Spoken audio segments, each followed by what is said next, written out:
سب کے نزدیک 7 آیتیں. اب دیکھیے گڑبڑ واقع ہو جائے گی. شوافے کے نزدیک، اہل حدیث حضرات کے نزدیک آیت بسم اللہ بھی جو ہے وہ اس کا حصہ ہے. تو آیت نمبر 1 ہوئی بسم اللہ الرحمن الرحیم، اور الحمدللہ رب العالمین آیت نمبر 2 ہو گئی. لیکن آخر میں آ کر غیر المغضوب علیہم ولا الضالین اور صراط الذین انعمت علیہم غیر المغضوب علیہم ولا الضالین 2 آیتوں کو انہوں نے ایک بنا دیا. اس لیے تعداد 7 کی 7 رہ گئی. چونکہ 7 من المثانی قرآن میں آ چکا ہے، حدیث میں آ چکا ہے. یہ 7 ہیں جو دہرائی جانے والی ہیں، لہذا تعداد کے اعتبار سے اس میں کوئی اختلاف نہیں. چاہے کسی نے آیت بسم اللہ کو اس کا جز مانا تو اس نے صراط الذین انعمت علیہم غیر المغضوب علیہم ولا الضالین ان دونوں کو ایک آیت مانا ہے. لکھنے میں بھی آتا ہے، ان دونوں کے درمیان گول دائرہ نہیں آتا، 5 لکھا ہوا ہوتا ہے. گول دائرہ آیت کے مکمل متفق علیہ ہونے کی علامت ہے. یہ اگر آپ قرآن مجید میں دیکھیں گے تو یہ جو چیزیں ہیں یہ بھی در حقیقت کسی بنیاد پر ہیں.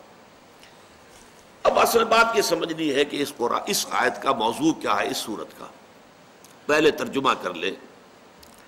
الحمدللہ رب العالمین، کل شکر اور کل ثنا اللہ کے لیے ہے جو تمام جہانوں کا مالک اور پروردگار ہے. تفصیل بعد میں آئے گی، اس وقت صرف یہ کہ یہ ترجمہ یا ترجمانی آپ سمجھ لیجیے. الرحمن الرحیم، رحمان ہے اور رحیم ہے. تفصیل ہم پڑھ چکے. رحمان سے مفہوم کیا اور رحیم سے کیا. مالک یوم الدین، جزا و سزا کے دن کا مختار مطلق، وہی فیصلہ کرے گا اور کوئی آڑے نہیں آ سکے گا. جیسے کہ قرآن میں آتا ہے لمن الملک اليوم للہ الواحد القہار، اعلان کیا جائے گا آج کس کے ہاتھ میں ہے اختیار اور بادشاہی. دنیا میں تو بادشاہ بنے بیٹھے ہوئے تھے، فرعون بھی تھا اور نمرود بھی تھا اور یہ بھی تھے اور وہ بھی تھے اور بش بھی ہے اور وہ فلاں بھی تھے. لیکن آج لمن الملک اليوم، آج کس کے ہاتھ میں بادشاہی ہے؟ للہ الواحد القہار، آج اور کسی کے پاس کوئی اختیار نہیں. مالک یوم الدین، ایاک نعبد و ایاک نستعین. اب ایک نقطہ نوٹ کر لیجئے گا، یہاں غیاب سے حضور کی طرف منتقل ہو گیا معاملہ. جب ہم کہہ رہے تھے الحمدللہ رب العالمین، ہم براہ راست اللہ سے مخاطب نہیں تھے. الحمدللہ کا نہیں کہا ہم نے، اے اللہ تیرے لیے ہم نے نہیں. الحمدللہ رب العالمین، یہ ہم غیب میں رہتے ہوئے اللہ کی مدح کر رہے ہیں. الرحمن الرحیم مالک یوم الدین، اب تخاطب ہو گیا ایاک نعبد و ایاک نستعین. اے رب ہم تیری ہی بندگی اور پرستش کرتے ہیں اور کرتے رہیں گے. یہ 2 ترجمے کیوں کیے میں نے؟ عربی زبان میں فعل مضارع میں دونوں چیزیں موجود ہیں، فعل حال بھی اور فعل مستقبل بھی. کرتے ہیں یہ اظہار حال ہے، کرتے رہیں گے یہ ایک عہد ہے، یہ وعدہ ہے، قول و قرار ہے. اور تجھ ہی سے مدد چاہتے ہیں اور چاہتے رہیں گے. اہدنا الصراط المستقیم، ہمیں سیدھے راستے کی ہدایت بخش. صراط الذین انعمت علیہم، راستہ ان کا جن پر تیرا انعام نازل ہوا، تو نے انعام فرمایا. غیر المغضوب علیہم، جو نہ تو مغضوب علیہم تھے کہ ان پر تیرا غضب نازل ہوا ہو، ولا الضالین، اور نہ گمراہ تھے کہ وہ راہ حق سے بھٹک گئے ہو. آمین، اے اللہ ایسا ہی ہو. یہ آمین کا لفظ بھی نوٹ کر لیجیے، یہ لازم ہے. البتہ فرق کیا ہے؟ وہی بالجہر کہیں گے یا خاموشی سے کہیں گے، اس میں اختلاف نہیں ہے. کہنا ضرور ہے آمین. اور یہ آمین وہ ہے کہ جو عیسائیوں کے ہاں بھی ہے، یہودیوں کے ہاں بھی ہے. اگر آپ کبھی ان کو کرتے سنیں پریئر آمین آمین آمین، یہ ہے، یہ پرانی چیز چلی آ رہی ہے. اے رب ایسا ہی ہو، پروردگار ایسا ہی ہو. پروردگار جو دعا کی جا رہی ہے اسے شرف قبول عطا فرما. اب اصل میں سوال ہے، یہ ہے فلسفیانہ سوال. اصل میں اس سورہ مبارکہ کا مقام کیا ہے قرآن مجید میں؟ اسے اساس القرآن کہا گیا، ام القرآن کہا گیا، یہ کیوں؟ دیکھیے سورہ لقمان کے دوسرے رکوع کے درس کو ذہن میں لے آئیے جو حضرات بھی اس میں شریک رہے ہیں. ایک مضمون جو بڑی وضاحت سے میں نے اس وقت بیان کیا تھا وہ کیا تھا؟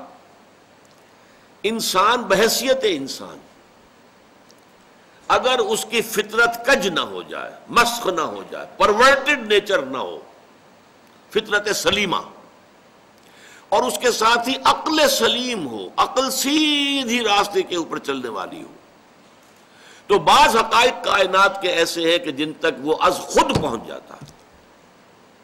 حضرت لقمان نہ نبی تھے نہ کسی نبی کے پیرو تھے، ہاں فطرت سلیمہ اور عقل سلیم سے اللہ تعالیٰ نے انہیں نوازا تھا، جس کے نتیجے میں انہیں حکمت حاصل ہو گئی.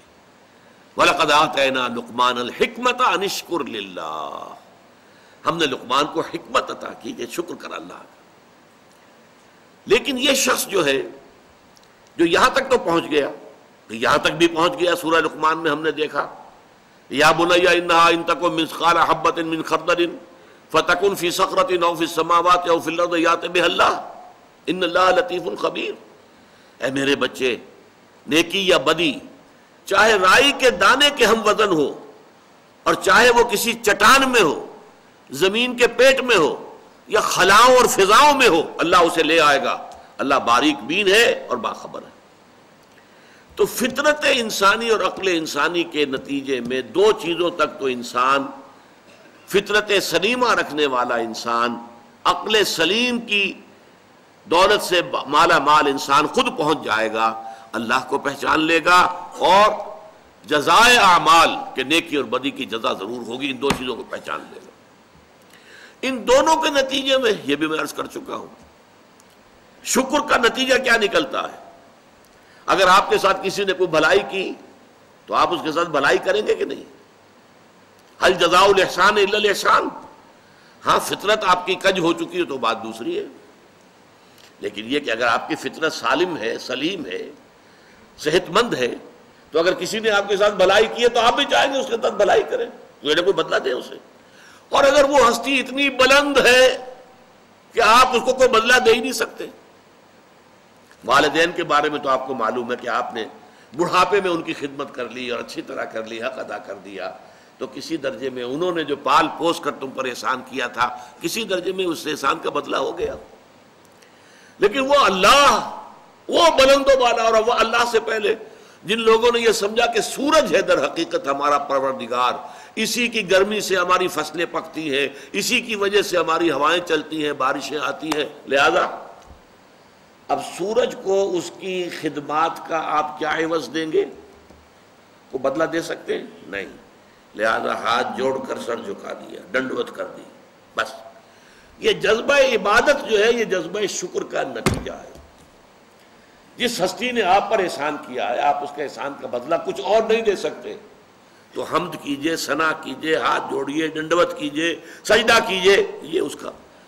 لہذا اب اس کے بعد جو آئی آیت ایاک نعبد و ایاک نستعین، اللہ کو پہچان لیا، الحمدللہ رب العالمین الرحمن الرحیم مالک یوم الدین، اس کا منطقی نتیجہ ایاک نعبد و ایاک نستعین. اس سے آگے بات آئی، مقطع میں آپ پڑھی ہے سخن بسترانہ بات. یہاں تک تو انسان پہنچ گیا، اب عملی زندگی کے اندر کیا کرے کیا نہ کرے. یہاں عقل انسانی اور فکر انسانی تھک ہار کر زمین پر گر کر گھٹنے ٹیک کر اللہ سے دعا مانگنے پر مجبور ہے. اے اللہ مجھے معلوم نہیں ہے. آپ کو معلوم ہے انفرادی معاملات میں تو پھر بھی انسان کے اندر جو اللہ نے ایک روشنی رکھتی ہے، الہمہا فجورہا و تقواہا، انسان کو معلوم ہے نیکی کیا ہے بدی کیا ہے، اگرچہ اس میں بھی انسان ٹھوکر کھا جاتا ہے. لیکن اجتماعی معاملات، انسانی زندگی کے اندر جو اجتماعی مسائل ہیں، ان کے حل کے ضمن میں انسان بالکل بے بس ہے، لاچار ہے، اور اس کے سوا کوئی اور چارہ کار اس کے پاس نہیں ہے کہ وہ اللہ تعالیٰ سے گھٹنے ٹیک کر دعا کرے، اے اللہ سیدھا راستہ تو دکھا. دیکھیے 3 پرابلمز ایسے ہیں انسانی تمدن کے جن کا کوئی حل انسان نہیں کر سکتا. سب سے پہلا مسئلہ، سب سے پرانا مسئلہ، ابدی مسئلہ ہمیشہ سے ہے، جب سے انسان ہے، عورت اور مرد کے حقوق و اختیارات میں کیا تقسیم ہونی چاہیے.